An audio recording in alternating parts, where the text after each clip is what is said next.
me Priya Hari Prasad. Welcome to my channel. Welcome to the world of economics. Hope that you all are fine, safe and happy. In the plus 2 micro economics fourth lesson last part okay, but previous part shifts in supply, expansion and contraction of supply and explain okay. Okay, once again welcome back.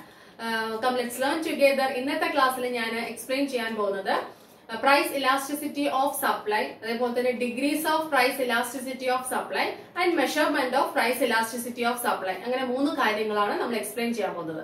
അപ്പോൾ ഇത് വളരെ important ആണ് എല്ലാ ക്ലാസ്സുകാർക്കും degree level സ്റ്റുഡൻസിനും എല്ലാവർക്കും വളരെ important ആയിട്ടുള്ള ഒരു topic തന്നെയാണ്. അപ്പോൾ നമ്മൾ ഡിമാൻഡ് എങ്ങനെ പഠിച്ചോ അതിന്റെ തന്നെ ഇമ്പോർട്ടൻസ് കൊടുത്ത് വേണം സപ്ലൈയും പഠിക്കാൻ. Okay? Okay then, come let's learn together. Before that, please try to subscribe my channel, support my channel. Your support is my strength. Okay? അപ്പോൾ ആദ്യം തന്നെ എന്താണ് പ്രൈസ് ഇലാസ്റ്റിസിറ്റി ഓഫ് സപ്ലൈ എന്ന് പഠിക്കാം.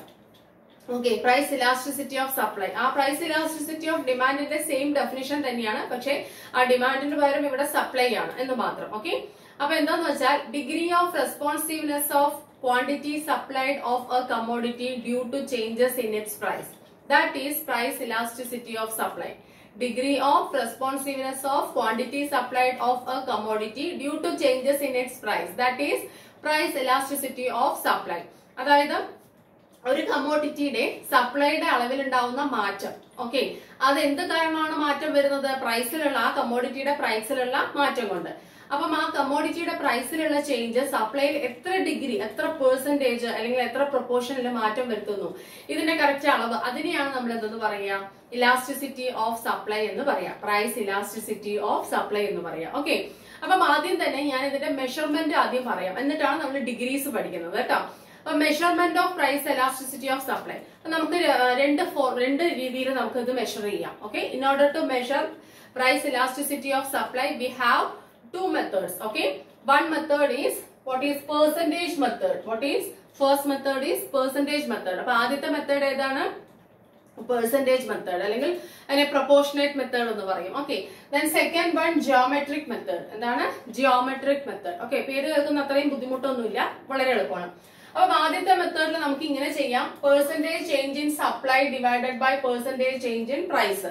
ഡിമാൻഡിലും ഇതേപോലെ നമ്മൾ പഠിച്ചിട്ടില്ലേ? ഓക്കെ, അപ്പൊ percentage change in quantity supplied അല്ലെങ്കിൽ percentage change in supply okay divided by price, പ്രൈസിലുള്ള ചേഞ്ച്. അതായത് സപ്ലൈയിലുള്ള ചേഞ്ച് ഡിവൈഡഡ് ബൈ പ്രൈസിലുള്ള ചേഞ്ച് ചെയ്താൽ നമുക്ക് എന്ത് കിട്ടും? പ്രൈസ് ഇലാസ്റ്റിസിറ്റി കിട്ടും. ഓക്കെ, അപ്പം അത് നമുക്ക് എങ്ങനെ ക്വസ്റ്റ്യനിൽ എങ്ങനെ തരണം? പെർസെന്റേജ് തരണം. അങ്ങനെയാണെങ്കിൽ നമുക്ക് ഈ ഫോർമുല ഉപയോഗിക്കാം. ഇനി അതല്ല, എമൗണ്ട് ആയിട്ട് കറക്റ്റും പ്രൈസിൽ ഇത്ര ചേഞ്ച്, പ്രൈസ് 10ൽ നിന്നും 15ലോട്ട് പോയി, ക്വാണ്ടിറ്റി 20ൽ നിന്നും 25ലോട്ട് പോയി, അങ്ങനെ ഒരു ക്വസ്റ്റ്യൻ തരികയാണെങ്കിൽ നമുക്ക് ചെയ്യേണ്ട ഫോർമുല ഇതാണ്: P0 divided by Q0 into delta Q by P. P0 divided by Q0 into delta Q by P. ഇതാണ് നമ്മുടെ ഫോർമുല. അപ്പൊ നമുക്ക് അറിയാം ഇതൊക്കെ അല്ലെ. P0 എന്ന് പറഞ്ഞാൽ P എന്താണത്? ആദ്യം തന്നിരിക്കുന്ന പ്രൈസ്, ഇനീഷ്യൽ പ്രൈസ്. ഓക്കെ, തുടക്കത്തിൽ ഉണ്ടായിരുന്ന പ്രൈസ്. അതേപോലെ തന്നെ Q0 എന്ന് പറഞ്ഞാൽ എന്താണ്? ആ തുടക്കത്തിൽ ഉണ്ടായിരുന്ന quantity supply. Okay, then delta Q പറഞ്ഞാൽ എന്താണ്? ഡെൽറ്റ Q എന്ന് പറഞ്ഞാൽ എന്താണ്? ഡെൽറ്റ Q എന്ന് പറഞ്ഞാല് ക്വാണ്ടിറ്റിയിലുള്ള ചേഞ്ച്, അളവിലുള്ള ചേഞ്ച്. ഓക്കെ, സപ്ലൈയുടെ അളവിലുള്ള ചേഞ്ച്. ഡെൽറ്റ P എന്ന് പറഞ്ഞാൽ എന്താണ്? പ്രൈസിലുള്ള ചേഞ്ച്. ഓക്കെ, ഇവിടെ ചേഞ്ച് മാത്രം എഴുതണം. ഡെൽറ്റ എന്ന് പറയുന്നത് ചേഞ്ചിനല്ല ഉദ്ദേശിക്കുന്നത്. ഓക്കെ, അപ്പൊ നോക്കിക്കോളൂ, ഒരു ക്വസ്റ്റ്യൻ നോക്കിക്കോളൂ. പ്രൈസ് 10ൽ നിന്നും 15ലോട്ട് ചേഞ്ച് ചെയ്തു.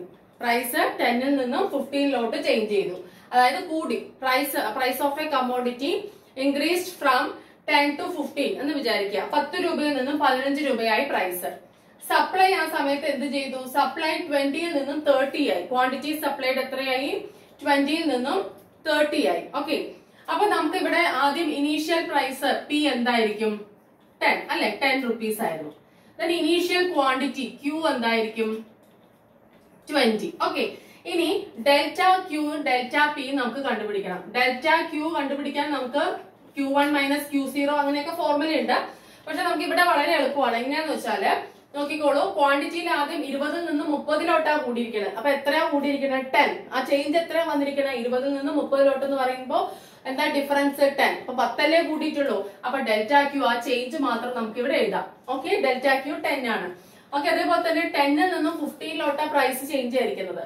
അപ്പൊ 15 എന്ന് പറയുന്ന സമയത്ത് എത്ര രൂപയാ കൂടിയിരിക്കുന്നത്? 5 രൂപയാ കൂടിയിരിക്കുന്നത്. ഒറ്റ നമുക്കറിയാം അല്ലെ. അപ്പം ഡെൽറ്റ പി എന്താണ്? 5 ആണ്, ആണല്ലോ. ഓക്കെ, ഇനി നമുക്ക് ഈ വാല്യൂസ് നമുക്ക് ഇതിനകത്ത് സബ്സ്റ്റിറ്റ്യൂട്ട് ചെയ്താൽ പോരെ. P0 എന്ന് പറയുന്നത് P ആണ് കേട്ടോ, ഇനീഷ്യൽ. Q0 പറഞ്ഞ Q തന്നെയാണ്. ഓക്കെ, നോക്കിക്കോളൂ. P0 അല്ലെങ്കിൽ P എന്താണ്? 10 ആണ്. Pക്ക് 10 കൊടുത്തു. അതുപോലെ തന്നെ Q എന്ന് പറയുന്നത് അല്ലെങ്കിൽ Q0 എന്ന് പറയുന്നത് 20 ആണ്. നമ്മൾ പഠിച്ചു ഇനീഷ്യൽ ക്വാണ്ടിറ്റി, അത് നമ്മൾ താഴെ എഴുതി. ഇൻറ്റു ഇനി എന്താണ് ഇവിടെ? ഡെൽറ്റ Q ആണ് മുകളിൽ അല്ലെ. ക്വാണ്ടിറ്റിയിലുള്ള ചേഞ്ച് നമുക്കറിയാം 20 നിന്ന് 30 ആയി. ഡെൽറ്റ Q 10 ആണ്, അത് ഇവിടെ കൊടുത്തു. അതേപോലെ തന്നെ പിന്നെന്താണ്? പ്രൈസിലുള്ള ചേഞ്ച് 10ൽ നിന്ന് 15 ആയി എന്ന് വെച്ചാൽ എത്രയാണ്? ഡെൽറ്റ പി 5 ആയിട്ടുള്ളൂ അല്ലെ. അപ്പൊ അത് ഇവിടെ ഇട്ടു. ഓക്കെ, അപ്പൊ നമുക്ക് ഇത് ക്യാൻസൽ ചെയ്യുമ്പോൾ എന്താ കിട്ടുക? 5 ഇത് 2 ആവും. അതേപോലെ തന്നെ എന്താ പറയാ, ഇവിടെ താഴെ 2/2 വരും. എന്താണ് ആൻസർ കിട്ടുക? 1 എന്ന് കിട്ടും. എന്താ കിട്ടുക? ആൻസർ 1 എന്ന് കിട്ടും. മനസ്സിലായോ? ഓക്കെ, അപ്പം ഇങ്ങനെയാണ് ഇലാസ്റ്റിസിറ്റി ഓഫ് സപ്ലൈ നമ്മൾ കണ്ടുപിടിക്കുക. ഈ പെർസെന്റേജ് മെത്തേഡ് അല്ലെങ്കിൽ പ്രൊപ്പോർഷണേറ്റ് മെത്തേഡ്. പെർസെന്റേജ് തന്നാൽ ഇങ്ങനെ ചെയ്യാം. സപ്ലൈയുടെ പെർസെന്റേജ് ഡിവൈഡഡ് ബൈ പ്രൈസിന്റെ ചേഞ്ചിലുള്ള പെർസെന്റേജ് ചെയ്യാം. അല്ലെങ്കിൽ ഇങ്ങനെ ഒരു ക്വസ്റ്റ്യൻ ഇങ്ങനെയായിട്ട് തരികയാണെങ്കിൽ ഇങ്ങനെ ചെയ്യാം. മനസ്സിലായോ? Okay, next method geometric method. എങ്ങനെയാണെന്ന് നോക്കാം. ജിയോമെട്രി പറഞ്ഞാൽ എന്താണ്? ഒരു ഡയഗ്രാം വെച്ചിട്ട് അതുമായിട്ട് റിലേറ്റ് ചെയ്തിട്ടുള്ള കാര്യമാണ്. വളരെ സിമ്പിൾ ആണ്. അപ്പൊ നിങ്ങൾ ഒന്നും ചെയ്യേണ്ട, ഈ ഡയഗ്രാം അങ്ങോട്ട് വരയ്ക്കുക. 3 എണ്ണം വരയ്ക്കുക. ഓക്കെ, അതിനുശേഷം ഒരു സെയിം പ്രൈസ് ലൈൻ സെയിം ആയിട്ട് ഒരു ലൈൻ അതുവരെ വരയ്ക്കുക. ഓക്കെ, അതിനുശേഷം ഇവിടെ ഒരെണ്ണം ഒറിജിന് ഇങ്ങോട്ട് നിന്നിട്ടാണ് ഒരു സപ്ലൈ കർവ് വരുന്നത് കേട്ടോ. ഇങ്ങനെയാണ് വരുന്നത്. ഓക്കെ, ഒരെണ്ണം ഒറിജിൻ നിന്നും സ്റ്റാർട്ട് ചെയ്യും.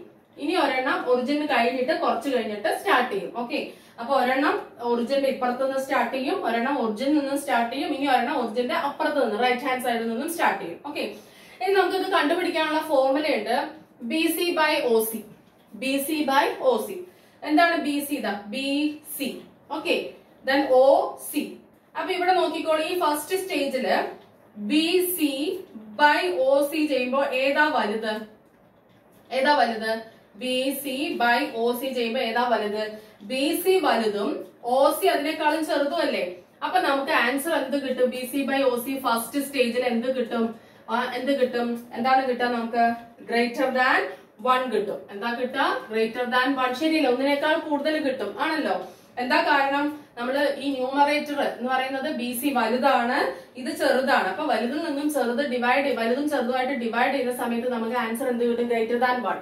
അപ്പൊ ഈ സ്റ്റേജിൽ എന്താണ്? ഇലാസ്റ്റിസിറ്റി ഓഫ് സപ്ലൈ എന്ന് പറയുന്നത് ഗ്രേറ്റർ ദാൻ 1 ആണ്. മനസ്സിലായോ? ഓക്കെ, ഇനി സെക്കൻഡ് സ്റ്റേജിൽ നോക്കിക്കോളൂ.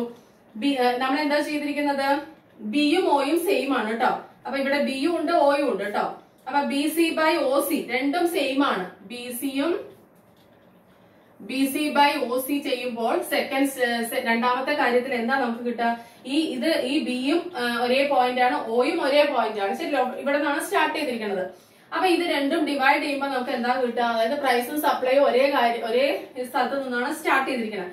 അപ്പൊ രണ്ടും ഡിവൈഡ് ചെയ്യുമ്പോൾ രണ്ടും സെയിം കാര്യങ്ങൾ ഡിവൈഡ് ചെയ്യുമ്പോൾ നമുക്ക് എന്താ കിട്ടുക? ആൻസർ 1 എന്നാണ് കിട്ടുക. രണ്ട് സെയിം കാര്യങ്ങള് ഡിവൈഡ് ചെയ്യുന്ന സമയത്ത് നമുക്ക് എന്താ കിട്ടുക? ആൻസർ 1 എന്നാണ് കിട്ടുക, ആണല്ലോ. അപ്പം ഇലാസ്റ്റിസിറ്റി ഓഫ് സപ്ലൈ ഇവിടെ എന്താണ്? 1. ഓക്കെ, ഇനി അടുത്തത് BC by OC. BC ഇത്രയേ ഉള്ളൂ, OC ഇത്രയും ഉണ്ട്. അപ്പൊ ആരാ വലുത് ഇവിടെ? BC ചെറുതും OC വലുതുമാണ്. അപ്പൊ നമുക്ക് എന്ത് കിട്ടും? ലെസ് ദാൻ 1 കിട്ടും അല്ലെ. എന്താണ് കിട്ടുക? നമുക്ക് ലെസ് ദാൻ 1 ആണ് കിട്ടുക. മനസ്സിലായോ? അപ്പൊ ജോമെട്രിക് മെത്തേഡില് ഈ ഡയഗ്രാം വരയ്ക്കുക. അപ്പൊ സപ്ലൈയുടെ ചേഞ്ചും പ്രൈസിലെ ചേഞ്ചും നമ്മൾ ഡിവൈഡ് ചെയ്ത് നോക്കുകയാണ് ചെയ്യുന്നത്. അപ്പം BC by OC ആണ് നമുക്ക് കോമൺ ആയിട്ടുള്ള ഈ ഫോർമുല എന്ന് പറയുന്നത്. അപ്പൊ BC OC ഡിവൈഡ് ചെയ്തപ്പോ BC വലുതായതുകൊണ്ട് ഇവിടെ ഗ്രേറ്റർ ദാൻ 1 കിട്ടി. BC OC സെയിം ആയതുകൊണ്ട് 1 കിട്ടി. BC ചെറുതും OC അതിനേക്കാളും വലുതായതുകൊണ്ട് BC മുകളിലല്ലേ, അപ്പൊ നമുക്ക് ലെസ് ദാൻ 1 എന്ന് കിട്ടി. മനസ്സിലായോ? അപ്പൊ ഇതാണ് ജോമെട്രിക് മെത്തേഡിൽ നമ്മൾ എന്ത് കണ്ടുപിടിക്കുന്നത്? പ്രൈസ് ഇലാസ്റ്റിസിറ്റി ഓഫ് സപ്ലൈ കണ്ടുപിടിക്കുന്നത്. വളരെ സിമ്പിൾ ആണ് കേട്ടോ. 2 പ്രാവശ്യം ഒന്ന് റിപ്പീറ്റ് ചെയ്ത് കേട്ടാൽ മനസ്സിലാവും. ടെക്സ്റ്റ് ഒക്കെ നോക്കുമ്പോൾ ചിലപ്പം അയ്യോ എന്ന് പറയാം. പക്ഷെ സ്കിപ്പ് ചെയ്യരുത്. Don't try to skip this topic. You have to learn. Okay, you can score mark. Okay, ഇനി നമുക്ക് അടുത്തത് പോവാം. ഇനി എന്താണ് degrees of price elasticity of supply? അതും കൂടെ പഠിക്കാം. അതുകൂടെ കഴിഞ്ഞാൽ ഫിനിഷ് ആവും ഈ ടോപ്പിക്. ഓക്കെ, അപ്പം അതെന്താണ്? ഞാൻ ഓൾറെഡി പറഞ്ഞു. ഇലാസ്റ്റിസിറ്റി ഓഫ് സപ്ലൈ എന്ന് പറഞ്ഞാൽ എന്താണ്? പ്രൈസ് ഇലാസ്റ്റിസിറ്റി ഓഫ് സപ്ലൈ എന്താണ്? Degree of responsiveness of quantity supplied of a commodity due to changes in its price. ഒരു കമോഡിറ്റിയുടെ പ്രൈസിൽ ഉണ്ടാവുന്ന മാറ്റം, വിലയിൽ എത്ര കണ്ട് മാറ്റം വരുന്നു, എത്ര ഡിഗ്രി അല്ലെങ്കിൽ എത്ര പെർസെന്റേജ് അല്ലെങ്കിൽ എത്ര പ്രൊപ്പോർഷനിൽ മാറ്റം വരുത്തുന്നു, അതാണ് ഇലാസ്റ്റിസിറ്റി ഓഫ് സപ്ലൈ.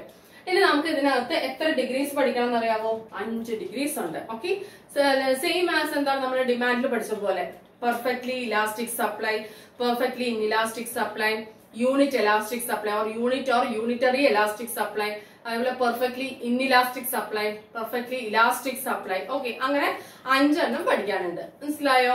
ഓക്കെ, അപ്പൊ ആദ്യം നോക്കിക്കോളൂ, perfectly elastic supply. Perfectly elastic എന്ന് പറയുമ്പോൾ തന്നെ, പേര് കേൾക്കുമ്പോൾ തന്നെ നമുക്കറിയാം എങ്ങനെയായിരിക്കും എന്ന്. പെർഫെക്റ്റ്ലി ഇലാസ്റ്റിക് എന്ന് പറയുന്ന സമയത്ത് പെർഫെക്റ്റ്ലി ഇൻഇലാസ്റ്റിക് ആണ് കേട്ടോ ആദ്യം ഞാൻ വരച്ചിരിക്കുന്നത്. പെർഫെക്റ്റ്ലി ഇൻഇലാസ്റ്റിക് സപ്ലൈ ആണ് കേട്ടോ ആദ്യം വരച്ചിരിക്കുന്നത്. എഴുതിയത് മാറിപ്പോയതാണ്, സോറി. ഓക്കെ, അപ്പൊ perfectly inelastic supply, perfectly inelastic സപ്ലൈയും ഇവിടെ ഇലാസ്റ്റിക് സപ്ലൈയും ആണ് കേട്ടോ. ഓക്കെ, അപ്പം പെർഫെക്റ്റ്ലി ഇൻഇലാസ്റ്റിക് സപ്ലൈയിൽ എങ്ങനെയാ സംഭവിക്കുക? ഇൻഇലാസ്റ്റിക് എന്ന് പറഞ്ഞാൽ തന്നെ പേര് കേൾക്കുമ്പോൾ തന്നെ അറിയാം, ചേഞ്ച് വരുന്നില്ല. whatever be the price, supply will be remain constant. വില എന്ത് തന്നെ ആയാലും സപ്ലൈ അവിടെ എങ്ങനെയായിരിക്കുകയാണ്? കോൺസ്റ്റന്റ് ആയിരിക്കുകയാണ്. വിലയിലുള്ള മാറ്റം എന്തിനകത്ത് മാറ്റം വരുത്തുന്നില്ല. ചില സിറ്റുവേഷൻസിൽ നമുക്ക് എന്ത് വരുത്തുന്നില്ല? മാറ്റം വരുത്തുന്നില്ല. അപ്പം അതാണ് എന്തെന്ന് പറയുന്നത്? പെർഫെക്റ്റ്ലി എന്താണ് നമ്മൾ പറയുന്നത്? ഇൻഇലാസ്റ്റിക് സപ്ലൈ എന്ന് പറയുന്നത്. ഇലാസ്റ്റിക് ആവുന്നില്ല, ചേഞ്ച് വരുന്നില്ല. അവിടെ ഇഎസ് എന്ന് പറയുന്നത്, ഇഎസ് എന്ന് പറഞ്ഞാൽ എന്താണ്? Elasticity of supply. Okay, ES എന്ന് പറഞ്ഞാൽ എന്താണ്? ഇലാസ്റ്റിസിറ്റി ഓഫ് സപ്ലൈ 0 ആയിരിക്കും. നോക്കിക്കോളൂ, ഇവിടെ പ്രൈസ് ഇവിടെ എത്ര മുകളിൽ താഴെയും പോയി കഴിഞ്ഞാലും P1 അതേപോലെ തന്നെ P2 അങ്ങനെ മുകളിലും താഴെയൊക്കെ പോയി കഴിഞ്ഞാലും പ്രൈസ് എന്താ പറഞ്ഞാൽ ഈ സപ്ലൈ ഈ ക്യൂ ക്വാണ്ടിറ്റിയിൽ തന്നെ സ്ഥിരമായിട്ട് നിൽക്കുകയാണ്. മനസ്സിലായോ? സപ്ലൈ ഇങ്ങനെ തന്നെ തുടരും. ഇതാണ് നമ്മുടെ ഇവിടുത്തെ സപ്ലൈ കർവ്. അപ്പൊ ആ സിറ്റുവേഷനിലെ സപ്ലൈ കർവ് എങ്ങനെയുള്ള സ്ട്രൈറ്റ് ലൈൻ ആയിരിക്കും? ഒരു vertical straight line parallel to OY axis. Vertical പറഞ്ഞാൽ ഇങ്ങനെ കുത്തനെയുള്ളത് അല്ലെ? ആ ഏത് ആക്സിസിന് പാരലൽ ആയിട്ട്? OY ആക്സിസിന് സമാന്തരമായിട്ടുള്ള ഒരു വെർട്ടിക്കൽ സ്ട്രൈറ്റ് ലൈൻ ആയിരിക്കും പെർഫെക്റ്റ്ലി ഇൻഇലാസ്റ്റിക് സപ്ലൈയുടെ കേസിൽ. കാരണം പ്രൈസിലുള്ള changes proportionate change in the price will not leads to proportionate change in the level of what is supply, quantity supplied. അതായത് വിലയിലുള്ള മാറ്റം ഇവിടെ സപ്ലൈയിൽ എന്ത് വരുത്തുന്നില്ല? മാറ്റം വരുത്തുന്നില്ല. വില എന്ത് തന്നെ ആയാലും സപ്ലൈ റിമെയിൻസ് കോൺസ്റ്റന്റ്. വില എന്ത് തന്നെയായാലും സപ്ലൈ എങ്ങനെയാ ചെയ്യുന്നത്? കോൺസ്റ്റന്റ് ആയിട്ടാണ് ഇരിക്കുന്നത്. അതാണ് എന്തെന്ന് പറയുന്നത്? പെർഫെക്റ്റ്ലി ഇൻഇലാസ്റ്റിക് സപ്ലൈ എന്ന് പറയുന്നത്. ഓക്കെ, അവിടെ ഇഎസ് എന്ന് പറയുന്നത്, അതായത് ഇലാസ്റ്റിസിറ്റി ഓഫ് സപ്ലൈ എന്ന് പറയുന്നത് ഈക്വൽ ടു 0 ആയിരിക്കും. ഓക്കെ, ഇതാണ് നമ്മുടെ സപ്ലൈ കർവ്. അപ്പം ഈ സിറ്റുവേഷനിൽ സപ്ലൈ കർവ് എങ്ങനെയായിരിക്കും? ഒരു വെർട്ടിക്കൽ സ്ട്രൈറ്റ് ലൈൻ ആയിരിക്കും പാരലൽ ടു OY ആക്സിസ്. ഓർത്ത് വെക്കുകയും 1 മാർക്കിനൊക്കെ ചിലപ്പോൾ ചോദിക്കുകയും ചെയ്യും. അതല്ലാതെ ഇത് എസ്എ ടൈപ്പ് ക്വസ്റ്റ്യൻസിനും ചോദിക്കാറുണ്ട് കേട്ടോ, 3-4 മാർക്കിനൊക്കെ ചോദിക്കാറുണ്ട്. ഓക്കെ, അപ്പൊ അതാണ് ഇൻഇലാസ്റ്റിക്. അപ്പൊ ഇനി ഇലാസ്റ്റിക്, പെർഫെക്റ്റ്ലി ഇലാസ്റ്റിക് സപ്ലൈ എന്താണ്? പെർഫെക്റ്റ്ലി ഇലാസ്റ്റിക് സപ്ലൈ നമുക്ക് ഇനി പഠിക്കാൻ പറ്റുന്നത് നോക്കിക്കോളൂ. അത് നമുക്ക് പേര് കേൾക്കുമ്പോൾ തന്നെ അറിയാം. പെർഫെക്റ്റ് ഇലാസ്റ്റിക് ആണെന്ന് പറഞ്ഞാല് നന്നായിട്ട്, അതായത് ചെറിയ വിലയിലുള്ള മാറ്റം പ്രൈസിൽ അനന്തമായ മാറ്റങ്ങൾ വരുത്തുക. ഓക്കെ, അനന്തം എന്ന് പറഞ്ഞാൽ എന്താണ്? ഇൻഫിനിറ്റ് എന്ന് പറഞ്ഞാൽ എന്താണ്? നമുക്ക് പറയാൻ പറ്റാത്ത, തുടർച്ചയായിട്ട് കണ്ടിന്യൂസ് ആയിട്ട് അല്ലെ, ഇറ്റ് ഹാസ് നോ എൻഡ്, അതിന് അവസാനം ഇല്ലാതെ ഇങ്ങനെ മാറ്റം വന്നുകൊണ്ടിരിക്കുക. അപ്പം അല്ലെങ്കിൽ നല്ല മാറ്റം വന്നുകൊണ്ടിരിക്കുക. അപ്പം അതിനെയാണ് നമ്മൾ എന്തെന്ന് പറയാ? ഇൻഫിനിറ്റ് എന്ന് പറയാം. ഓക്കെ, അനന്തം. അപ്പൊ നോക്കിക്കോളൂ, അപ്പൊ ഇത് പെർഫെക്റ്റ്ലി ഇലാസ്റ്റിക് സപ്ലൈ എന്ന് പറഞ്ഞാല് പ്രൈസിലുള്ള ചേഞ്ച് സപ്ലൈയില് അനന്തമായ മാറ്റം, അനേകം മാറ്റം ഉണ്ടാക്കുന്നു. അതിനെയാണ് നമ്മൾ എന്തെന്ന് പറയാം? പെർഫെക്റ്റ്ലി ഇലാസ്റ്റിക് സപ്ലൈ എന്ന് പറയാം. അപ്പൊ ഇവിടെ ഇഎസ് എന്ന് പറയുന്നത് ഇൻഫിനിറ്റി ആയിരിക്കും, അനന്തമാണ് കേട്ടോ. ഈ സൈന് ഇൻഫിനിറ്റി ആയിരിക്കും. സപ്ലൈയുടെ കർവ് എങ്ങനെയായിരിക്കും നമുക്ക് കിട്ടുക? സപ്ലൈയുടെ കർവ് എങ്ങനെയായിരിക്കും കിട്ടുക? ഒരു സ്ട്രൈറ്റ് ലൈൻ ആയിരിക്കും, horizontal straight line parallel to OX axis അല്ലെ? ഹൊറിസോണ്ടൽ സ്ട്രൈറ്റ് ലൈൻ ആയിരിക്കും പാരലൽ ടു ആർക്ക് പാരലൽ ആയിട്ട്? OX ആക്സിസിന് പാരലൽ ആയിട്ടായിരിക്കും. ഓക്കെ, അപ്പൊ പ്രൈസിലുള്ള ചെറിയ മാറ്റം എന്താണ്? ഡിമാൻഡ് സപ്ലൈയില് നല്ല അനന്തമായിട്ടുള്ള മാറ്റങ്ങൾ ഇങ്ങനെ കണ്ടിന്യൂസ് ആയിട്ട് ഉണ്ടായിക്കൊണ്ടിരിക്കുകയാണ്. അതിനെയാണ് നമ്മൾ എന്തെന്ന് പറയാ? പെർഫെക്റ്റ്ലി ഇലാസ്റ്റിക് സപ്ലൈ എന്ന് പറയാ. അപ്പം ES എന്ന് പറയുന്നത് എന്തായിരിക്കും? ഇൻഫിനിറ്റ് ആയിരിക്കും. മനസ്സിലായല്ലോ? ഓക്കെ, അപ്പൊ ഇതാണ് ഡയഗ്രാം, ഇങ്ങനെ വരും. ഓക്കെ, അപ്പൊ അതൊരു ഹൊറിസോണ്ടൽ സ്ട്രൈറ്റ് ലൈൻ ആയിരിക്കും parallel to OX axis. Got it? Okay, ഇനി third one unit or unitary elastic supply. Unit എന്നും പറയാം, അല്ലെങ്കിൽ യൂണിറ്ററി ഇലാസ്റ്റിക് സപ്ലൈ എന്നും പറയാം കേട്ടോ. ആ യൂണിറ്ററി എന്ന് പറഞ്ഞാൽ തന്നെ നമുക്കറിയാം സെയിം ആണ്. ഓക്കെ, അതെങ്ങനെയായിരിക്കും വരിക? Proportionate change in the price of a commodity will leads to a same proportionate change in the price quantity supplied of that commodity. അതായത് ഒരു കമ്മോഡിറ്റിയുടെ വിലയിലുള്ള ആനുപാതികമായ മാറ്റം ആ കമ്മോഡിറ്റിയുടെ സപ്ലൈയിലും അതേ രീതിയിൽ അതേ ആനുപാതികമായ അതേ അനുപാതത്തിൽ മാറ്റം വരിക സപ്ലൈയിലും. അതിനെയാണ് നമ്മൾ എന്ത് പറയാ, യൂണിറ്ററി ഇലാസ്റ്റിക് സപ്ലൈ എന്ന് പറയാം. ഇപ്പം പ്രൈസ് 10% ആണ് ഇൻക്രീസ് ചെയ്തതെങ്കിൽ സപ്ലൈ ഇൻക്രീസ് ചെയ്യുന്നതും അതേ 10%ലായിരിക്കും. ഓക്കെ, ഇപ്പൊ പ്രൈസ് 10% കുറയാണെന്നുണ്ടെങ്കിൽ സപ്ലൈയും 10% കുറയും. അപ്പൊ സെയിം പ്രൊപ്പോർഷനേറ്റ് ചേഞ്ച് ആണ് എന്തിനകത്ത് വരിക, ഈ യൂണിറ്ററി എലാസ്റ്റിക് ഡിമാൻഡിന് സപ്ലൈക്കകത്ത് വരിക. ഓക്കെ, അപ്പം ഇവിടെ ES ഈസ് ഈക്വൽ ടു എന്താണ്, 1 ആണ്. ശരിയല്ലേ? രണ്ടും സെയിം ആണെങ്കിൽ 10/10 ചെയ്യുമ്പോൾ നമുക്ക് എന്ത് കിട്ടും, percentage change in supply by percentage change in price ചെയ്യുമ്പോൾ എന്താ കിട്ടുക, 1 ആ കിട്ടുക. ശരിയാണല്ലോ? ഓക്കെ, അപ്പൊ ES ഈസ് ഈക്വൽ ടു 1. നോക്കൂ ഈ കർവ്. അപ്പൊ നമുക്ക് ഇവിടെ ഒറിജിനിൽ നിന്നും ഇങ്ങനെ വരയ്ക്കുന്ന കർവ് ആയിരിക്കും. നോക്കിക്കോളൂ, ഇപ്പൊ പ്രൈസ് P1 നിന്നും P1 പോയി, ക്വാണ്ടിറ്റി Qൽ നിന്നും Q1 പോയി. ഈ ഗ്യാപ്പ് നോക്കിക്കോളൂ, ഫീൽ ചെയ്യൂ. കറക്റ്റ് അല്ലേ? സെയിം അല്ലേ? 10%. ഓക്കെ, അപ്പൊ പ്രൈസിലുള്ള അതേ ചേഞ്ച് ആയിരിക്കും സപ്ലൈയിലും ഉണ്ടാവുക. ഓക്കെ, സെയിം പ്രൊപ്പോർഷനിലെ ചേഞ്ച് ഉണ്ടാവും. അപ്പൊ ഇവിടെ ES എന്ന് പറയുന്നത് ഈക്വൽ ടു 1 ആയിരിക്കും. ഒറിജിനിൽ നിന്നും സ്റ്റാർട്ട് ചെയ്യുന്ന ഒരു സപ്ലൈ കർവ് ആയിരിക്കും.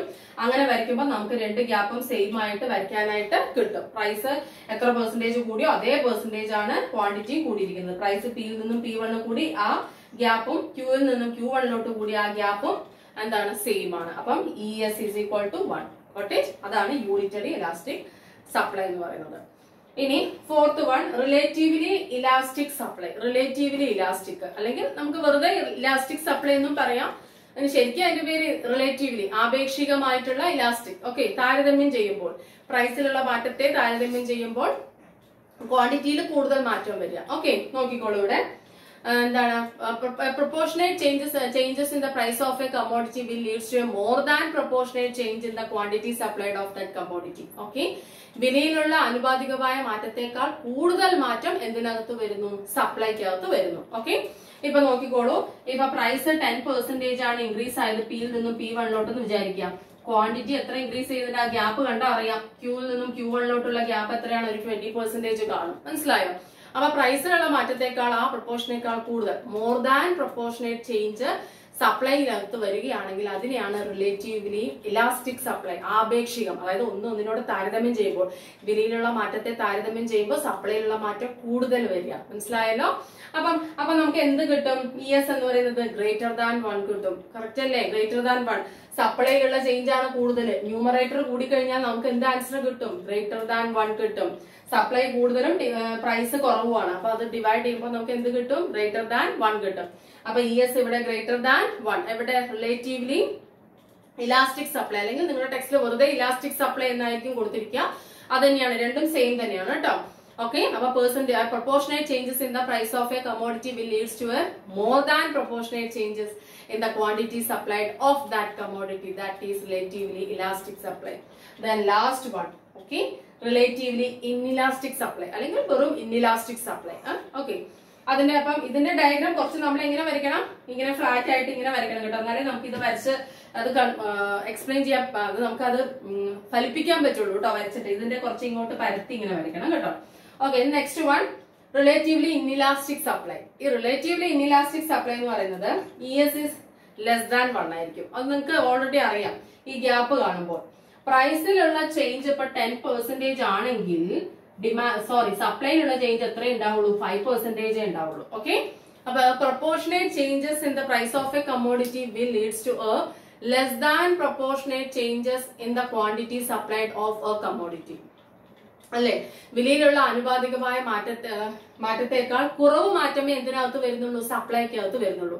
അപ്പൊ പ്രൈസ് ഇൻക്രീസ്ഡ് ബൈ 10% എന്ന് വിചാരിക്കുക, quantity supplied increased by only 5%. Feel the difference അല്ലെ.